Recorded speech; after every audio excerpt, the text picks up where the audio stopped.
Now the flag. We have the program of this. Yeah. That's this. It's going to be the Bagpipes. bagpipes, and that'll happen while they're bringing him down. Do you want to keep this? You don't have a hand to hold it in, do you? No, dear. First is bagpipes, and then You're on tape here. oh, and then Canadian taps, How do you tip that? and then Amazing Grace by the bagpiper, and then the poppy stuff, and then I would imagine the dedication of the grave. So.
What? They're opening the hearse. Where?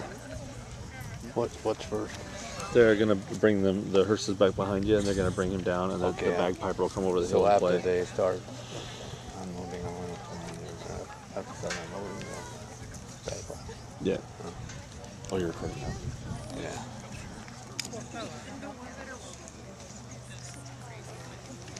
So I should be watching over there. Yeah. Like they may be saying something before.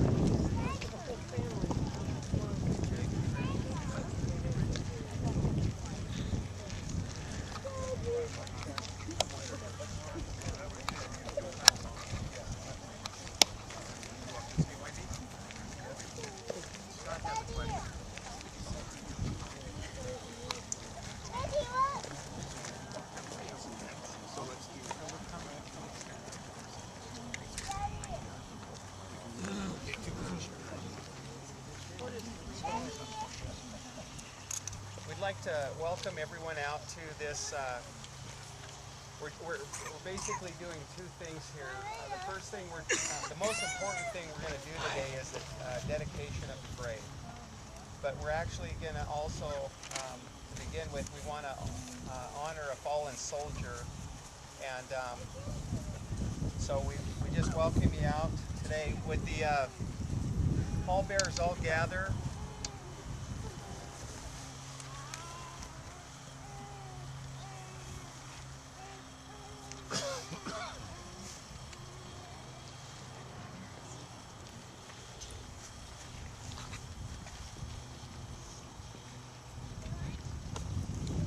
Please retrieve the casket.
going to hear a few words from Spencer Posey, who is Vern's grandson. He's going to tell a little bit about Dad in the war.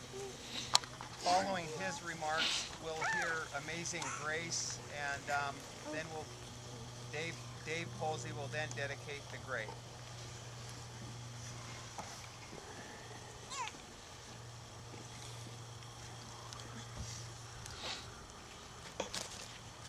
Well, I'm not quite sure why Grandma and Rick asked me to do it. Maybe because I'm 5'5", just like Vern. So out of all the big burly Berezays, I'm more Vern size. But I'm honored to be able to just say a few words about Grandpa Vern's service in the military. As was mentioned a little earlier, Grandpa joined the Calgary Highlanders in November of 1942, just a couple weeks before his 22nd birthday. And you know, he got in right where he wanted. He got into the infantry. Growing up in the dirty 30s and working on a farm, he didn't have a whole lot of opportunity for getting much of a high school education, so he pretty much knew where he was destined to go. After some training in Canada at a couple different military bases, he spent a few seasick weeks crossing the Atlantic, and then he trained for a year in England. He started out in Aldershot, which is in Surrey, and then he was up in Inverness, up in Scotland, and he trained for about a year, and he said that even despite all that training, it still didn't really prepare him much for the real thing. On just a month after D-Day, in 1944, July of 1944, the Highlanders, they arrived at Normandy and they went into France. And for the next year, Grandpa Vern was fighting from the hills and beaches of France into the flooded plains of Belgium. He was in urban warfare in the Netherlands, and finally crossing into Germany. And Grandpa, he fought valiantly for that year until Europe was declared emancipated on VE Day in May of 1945, May 8th. So what was it like to be in the infantry? To say it was extremely difficult is an extreme understatement. The great World War II soldier editorial cartoonist Bill Malden described for Americans back home what it was like to be an infantryman. And he tried to describe it in terms that us back in America would understand.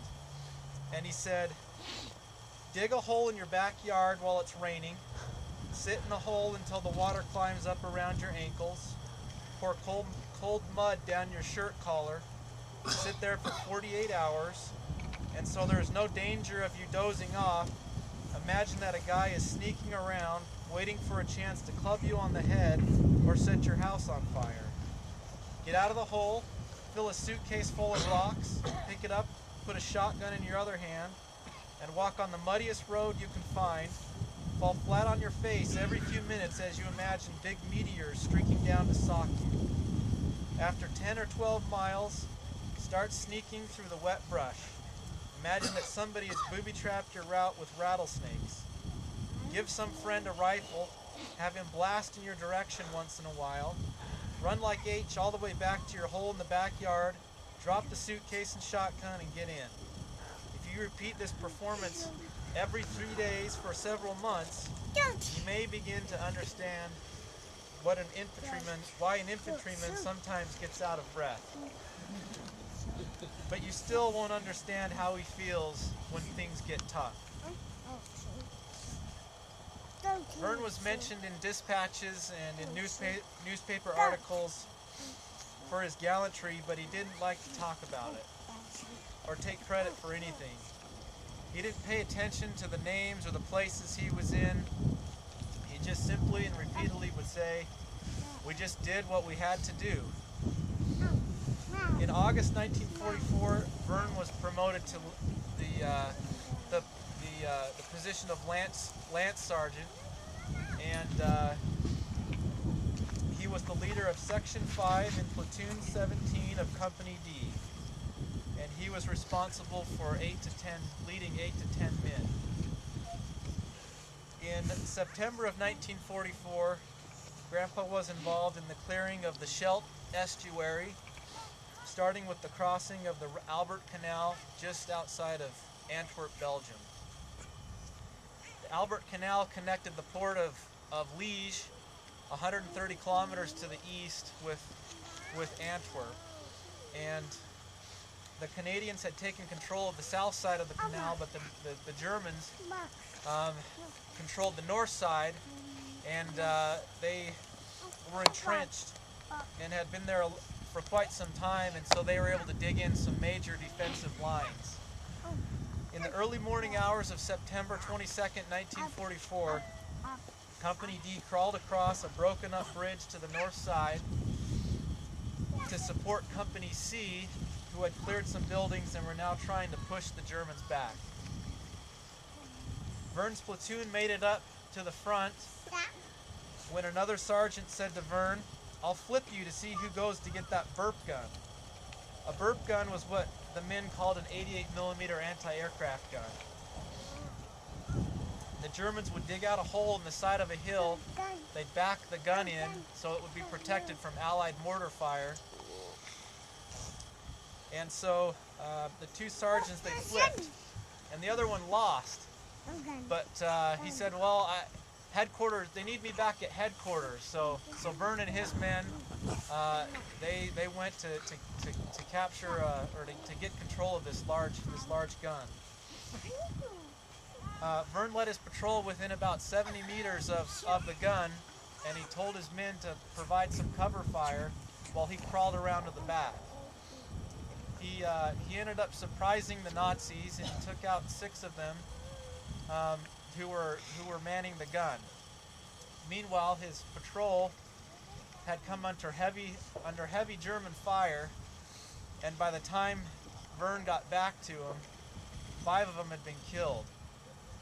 The one remaining was just a young kid by the name of Sigerson, and he had been wounded as well.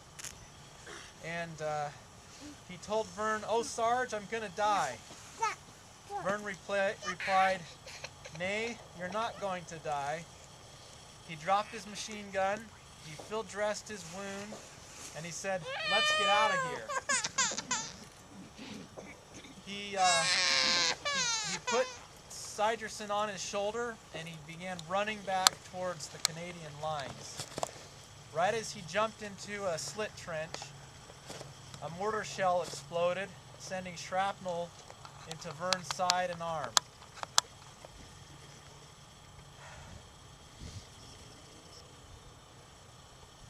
Vern and one other sergeant, Sergeant Major Sussy, helped each other back across the war-torn bridge, and Sergeant Major Sussy said that it was Vern doing most of the helping, but they made it back to an aid station, and then Vern was sent back to England to recover. Grandpa didn't feel like he did anything extraordinary, but a commanding officer wrote up his brave actions, and he was awarded the Belgium Croix de Guerre with Palm for his outstanding service in the Northwest Europe campaign, Belgium's highest military honor. In January of 1945, Vern was sent back to the front. To rejoin Company D and the Highlanders.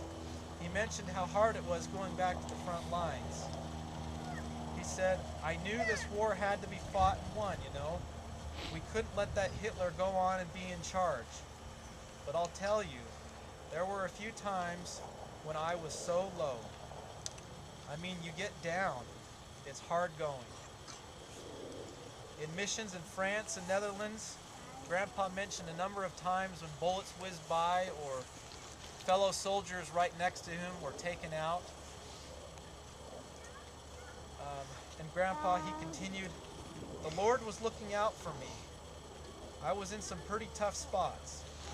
I sure prayed a lot. The young soldier Vern saved, I did some research and I looked him up.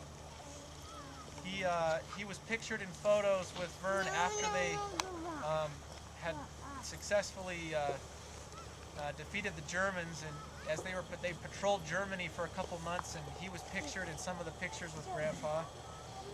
And I looked up Private Siderson, and from my research, fellow Canadian Highlander Jack John Siderson ended up settling in Chicago, was a devoted husband and father, had 3 children, 2 grandchildren, and lived to the age of 89, passing away just 3 years ago. Grandpa was 4 years his senior. Grandpa Vern was a true hero in the battalion of heroes and will always be one of mine. The Highlanders suffered a lot of, they suffered a lot more casualties and wounded than a lot of the other divisions within the Canadian Army because they were always being sent to the front. They truly were a battalion of heroes.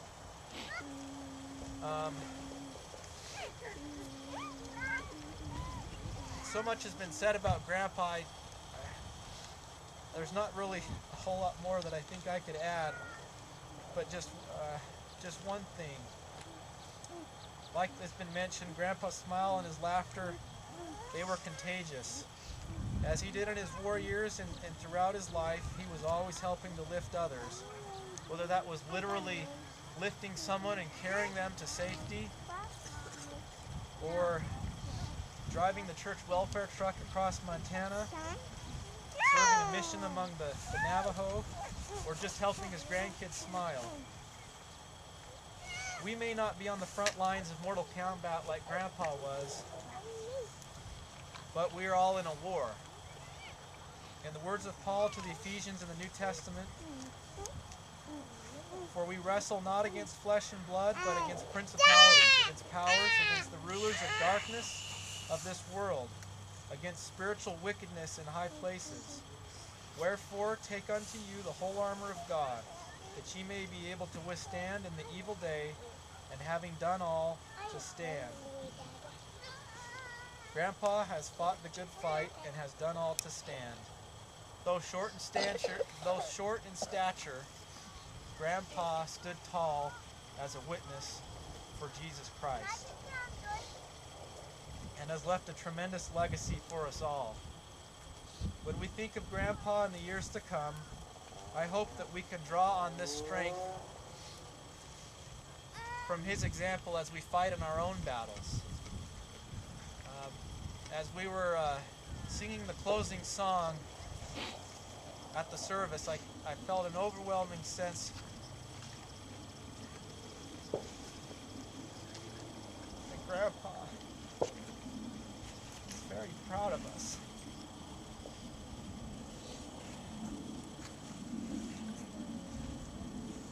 And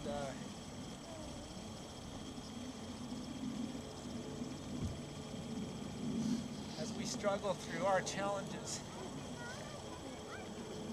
in the coming weeks, months, and years, I hope that we can face them with greater humility and courage, and exercise greater faith in our Savior Jesus Christ. I pray that we can live honorably, selflessly serve, and like Grandpa, be a true hero to our family, friends, and fellow men. I say this in the name of Jesus Christ. Amen. Thank you, Spencer. We appreciate that. We're now going to have a special presentation by the U.S. Coast Guard, and Jacob is dressed in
Dave Posey to do the dedicatory prayer. But before he does that, we're going to hear Amazing Grace on the pipes.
Our Heavenly Father, by the authority of the Holy Priesthood, I consecrate and dedicate this plot as a resting place for Vern Berezay. And our Father, we ask thee at this time to hallow and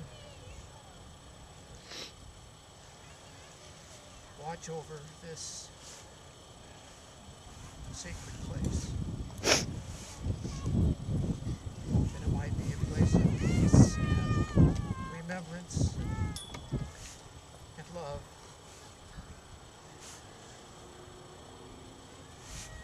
That it might be protected from harm. Protected from the elements. We pray, Father, for thy blessings to rest upon this sacred place until the resurrection, when Vern and Irene will come forth at this place in the resurrection and be clothed with glory.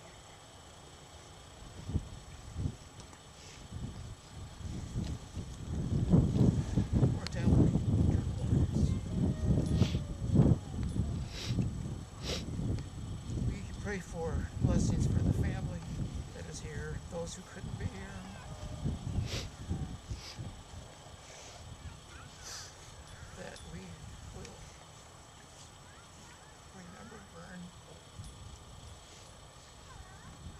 find comfort and be filled with the testimony of Jesus Christ.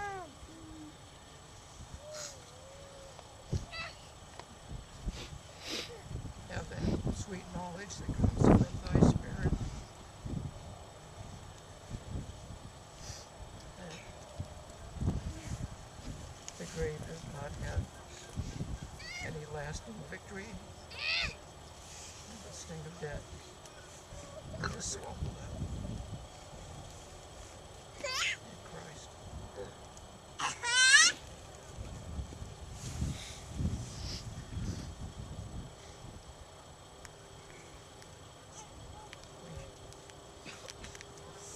So dedicate and consecrate this grave and ask for these blessings, our Father, in the name of our Lord, Savior, Jesus Christ. Amen. Amen.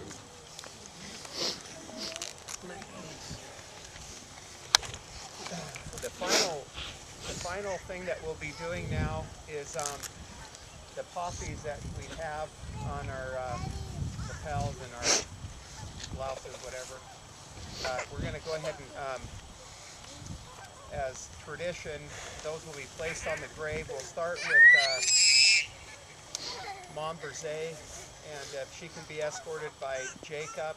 And then what we'd like to do is have Donna and Jack, Laverne and Tony, Dave and Janet, and then Wendy and I. And then after that, then Lori. Yeah, Lori, Dave, sorry. It runs in the family. After the immediate family will place the poppies on the casket, then we invite all other family members to go basically 2 by 2, and we'll just line the casket with the poppies. And then we'll adjourn and basically meet back at the LDS church for those that would like to have a meal.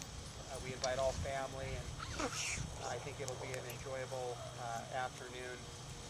And so if Mom, if you want to come up with Jake or Will, or Jacob or Will or Jacob.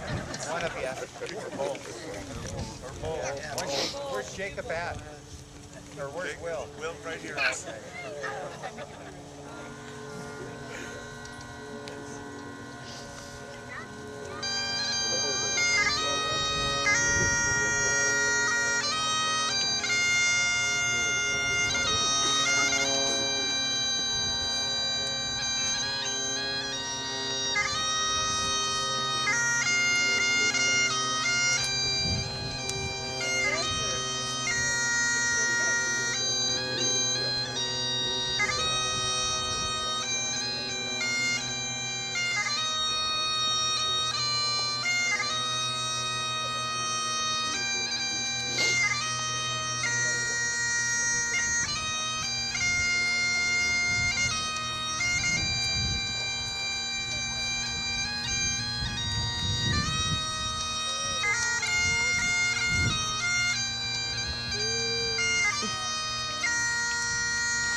bagpipes are really nice too. Amazing.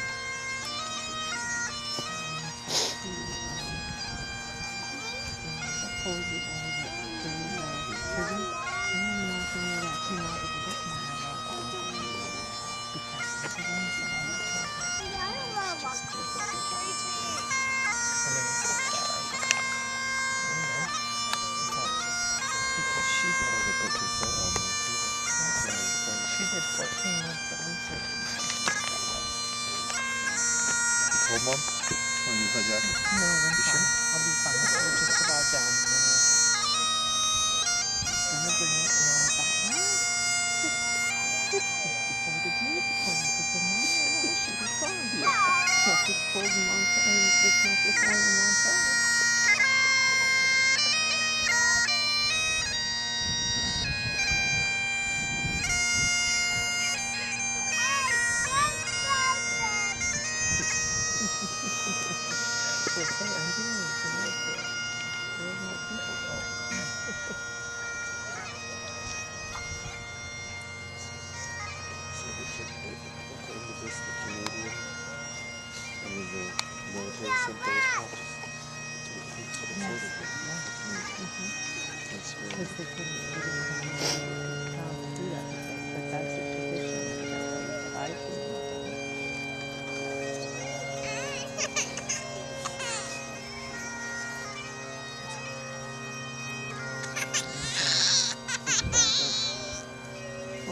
Flag the way they do it in Canada. It's right there. If they do that, if they could research it. They might have had to.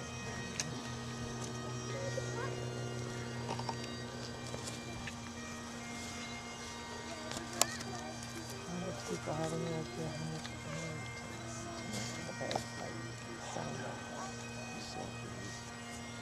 So they're going into the bottom. These instruments guys don't have to look like that. We'd like to thank everyone for coming out to the Graveside service and hope that you have felt something here today. It's we thought this would be much better than the 21 gun salute, so we'd like to just dismiss everybody now, and we hope to see you back at the church. So drive careful and be safe, and we'll see you in a few minutes. Interesting, as I was pulling that flag, though, someone's shooting firearms in here. Oh, no. And I thought, isn't that cool? That was really Yeah, cool. I thought that was really neat.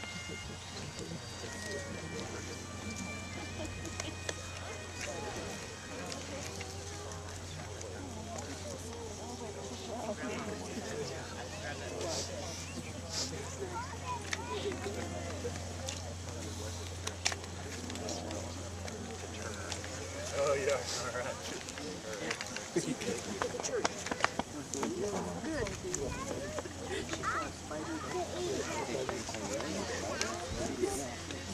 Thank you so much. Yeah, no problem. Thank you.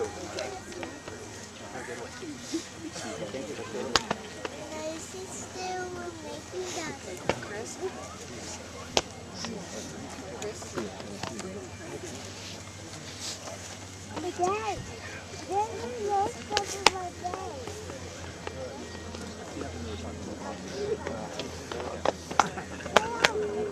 Dad, look how cute that looks. I like this one.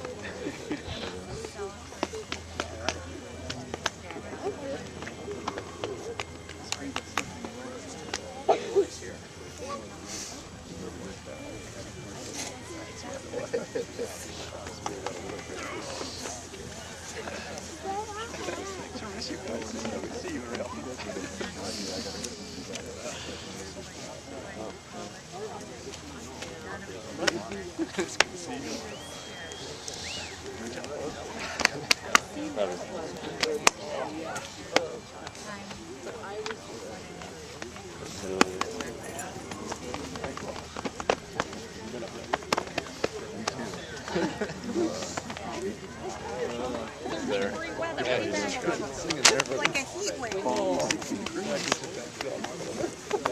I couldn't look at him. I mean, I don't know if you guys realize that, but I'm like, either blurry eyes or looking above you.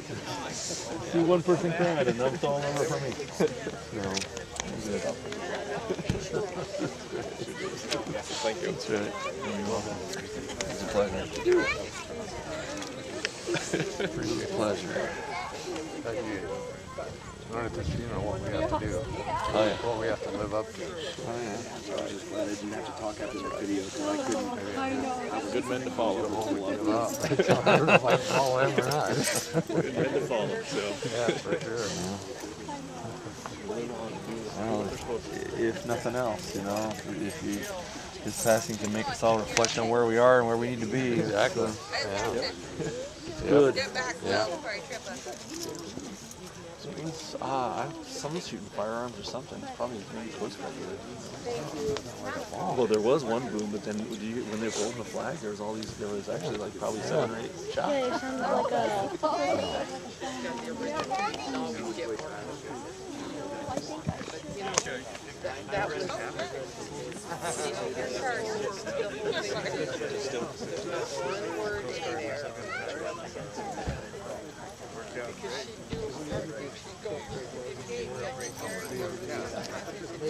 Eric and Jason, your mother's calling. She wants to get a picture. Jason.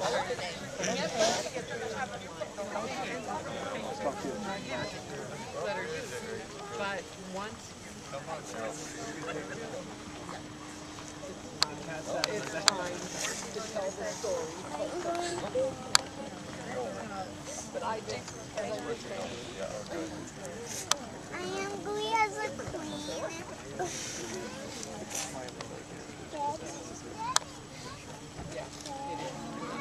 I know that was one of the things that so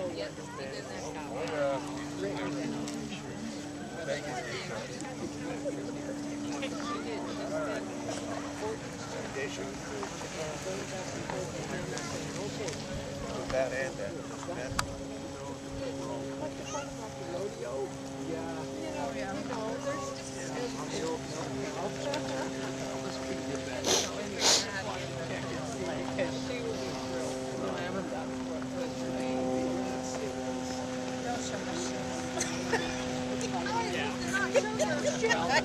you know, I thought Try not to.